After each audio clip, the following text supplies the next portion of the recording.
Hey, what's up guys? Got an exciting one today. Every day that we get closer to WWDC and Apple's September launch, we learn more and more regarding these products. iOS 13 is probably the most exciting thing in your near future, and then of course the 2019 iPhones. So let's get into it, and I wanted to start with Mark Gurman's report regarding the 2019 iPhone lineup. So this is more of like a recap of everything that's going to happen and not going to happen, and I know you've heard it all before, but this is him basically bringing it all together for you. Now, first thing that Mark Gurman confirms is that we will not be seeing a redesign, a major redesign of the iPhone this year. So that rounded edge design that we've kept since the iPhone 10 is here to stay, and we will not be seeing a refresh into that iPad boxy look, which I wish they would do. And hopefully with the 2020 iPhones, we have a little spurt of hope there. Otherwise, that's staying for the 2019 iPhones. Of course, most of the changes are happening with the lenses. Now, he does confirm by this mold leak here that the 2019 iPhone lineup will indeed be changing in the lens department. So on the back, you're going to look at it and there's this huge, like almost monstrous cancer growing on the back of it, you can call. I like it. You know, I'm not going to talk any smack about it. I really like it.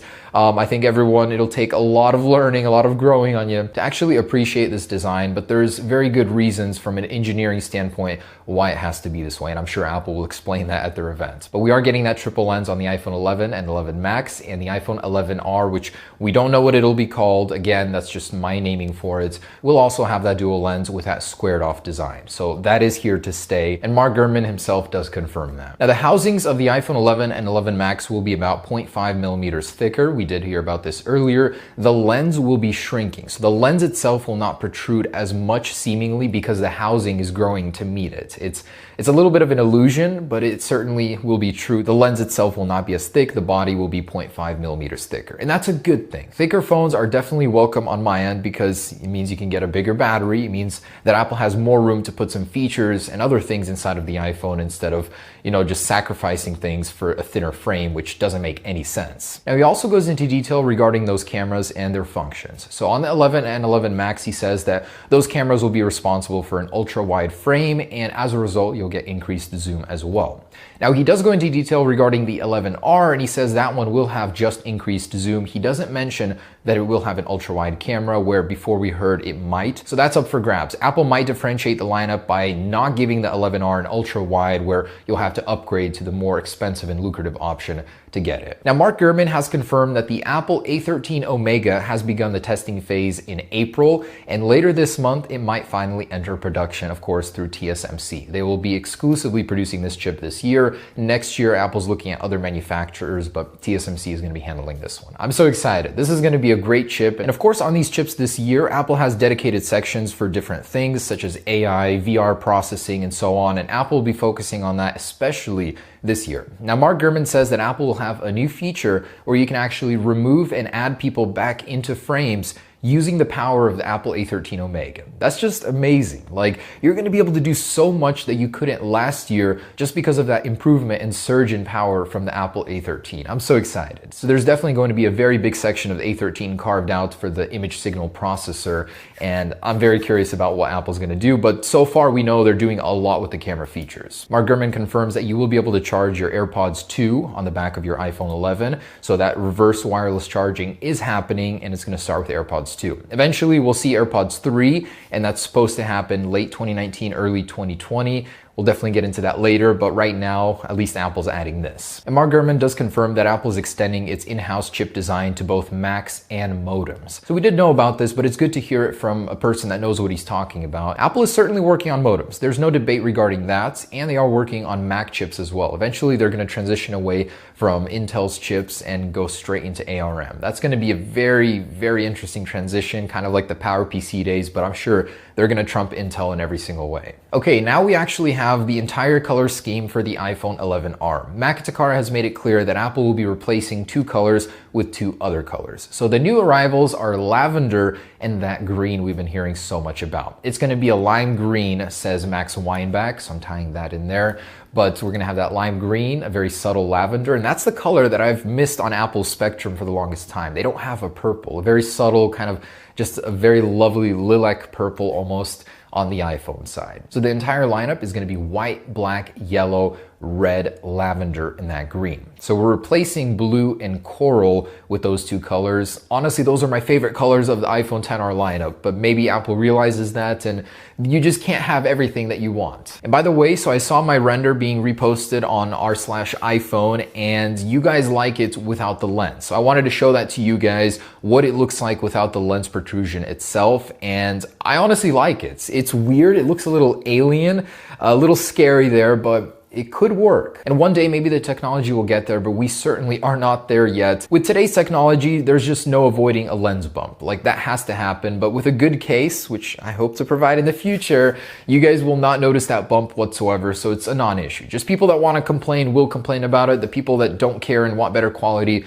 will get it. And the real molds for the 2019 iPhones now exist. Mark Gurman shared a picture of them, and case manufacturers now are creating cases based on a guess. Like it's a very well-educated guess, and as someone that's entering that market, you kind of have to make a bet. You're like, will this be the design that Apple's going with, and am I willing to bet this much money on creating a case and beating everyone else to market with it? So that exists right now. Just to let you know, case manufacturers are betting big on this being the actual design. So if you thought it would be anything else, you're probably wrong. Okay, and there's also this lens design by Philip Martin. I think it looks fantastic. It's really an alternate style that Apple could have went with. Just so you know, they chose this design because it was the best form and function all together in one. They didn't specifically go with it because they liked how it looked. It probably performed very nicely, so they ended up with this one. But this is an alternate design that Apple could have went in, and I like it a lot. So props to Philip Martin, very good design. And while we're on the topic of good design, from Apple iDesigner, here's the Iron Man phone. I really like this. When there's not much to do with phones anymore in design, you can adjust the colors, you can make them look cool, give them special editions like we saw in an Android before. Forgot which one it exactly was, but we did see an Iron Man design before. So I decided to make my own version with an arc reactor. And what do you guys think? Let me know. So we'll be experimenting more with little special editions here and there too. Okay, jumping into iOS 13, a French site, iPhone Soft, is saying they know the actual support lineup and some details regarding iOS 13. So this just doesn't make sense. The iPhone lineup, according to them, is getting chopped at the iPhone SE, but not the 6S. So the 6S and the iPhone SE are on par. In fact, the SE actually outperforms the 6S because it has less pixels to push. But Apple would be chopping out the SE and then the iPhone 6 Plus, 6, and the iPhone 5S. The 5S is completely understandable. I get the 6 and 6 Plus. They're honestly a little slow. They don't have enough RAM, so get rid of those. But the SE should stay by all means because they also have an iPod Touch, the 6th generation, that's running the same hardware. So Apple would be essentially cutting that one out as a result, but we didn't hear the rumor that they'd be dumping that one. Last we heard, the 6S was getting dumped. So this is an improvement. But Apple, if you're listening, please keep the SE too. But hey, Apple knows best, and they're probably taking iOS in a direction of performance, which is what this site says. So Apple is upgrading the performance of iOS on certain devices, and according to them, you'll see a 40% increase in speed on certain devices. It's unclear which, but it's safe to assume probably the newer ones. They certainly have the processing power. And the site itself says, for the record, iOS 12 improved the speed already, so this would be building on top of that. And I like that. iOS is a constant evolution, and like Johnny Ive said a long time ago, they built the hardware for it, and now it's time for the software to catch up. That's why iOS 13 is going to be the biggest and best update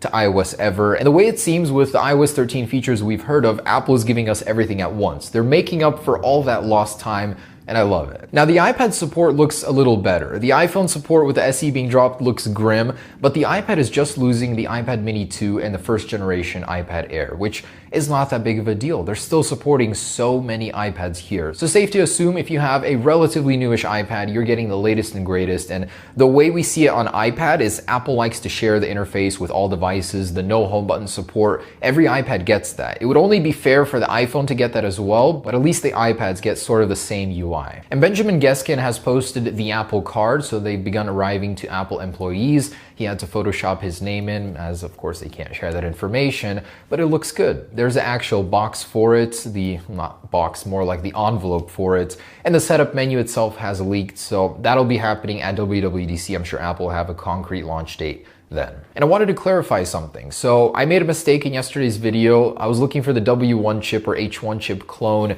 in the charging case, but that would have been found in the actual earbuds. So I opened those up and I found a chip very similar to the W1. It wasn't quite the same chip, But what a couple commenters pointed out is that there's a Mac ID going on, spoofing of Mac ID, and then it's connecting through the same means of Bluetooth connection. So apparently there's no actual W1 chip cloning that's going on, it's just the Mac ID address that's been fooled. And Apple has not updated that in iOS 12.3, which has released today, by the way. So if you guys haven't got on that, it is a fantastic update. I've been using it in the beta program for a while now, and I gotta say, it has made my iPhone better in every single way. Speed, consistently, less crashing. The HomePod support is so much better. So do yourselves a favor and update. If you want to learn more about the intricate little details, I'll leave the review videos down below. And last things I wanted to mention is the Apple One is headed to auction. This is one example of estimated around 70 existing in the world. And this is going to auction for a predicted price of about $630,000. This is a very significant part of Apple. This is where it all began, and wanted to tie this in. We actually rendered up the Apple Graphics tablet. This is pre-Newton, the first official, I'd say, Apple iPad tablet, the graphics tablet here. Here it is next to the one you know and love, the Apple iPad. So that one was very cool. I love doing these retro projects, and that's just the latest one I wanted to share with you guys. It was huge. It was very unintuitive. Apple actually had to redo it into a second version because it had too much electromagnetic frequency. So they've had that issue since day one, and the FCC just wouldn't let them be back then, and they didn't with the AirPower. So it's funny how there's those parallels, in time parallels, but there it is for your viewing enjoyment. Okay guys, there it is, the latest on Apple. Do yourselves a favor and update to 12.3 right now. Otherwise, I'll share more with you as it develops. Peace.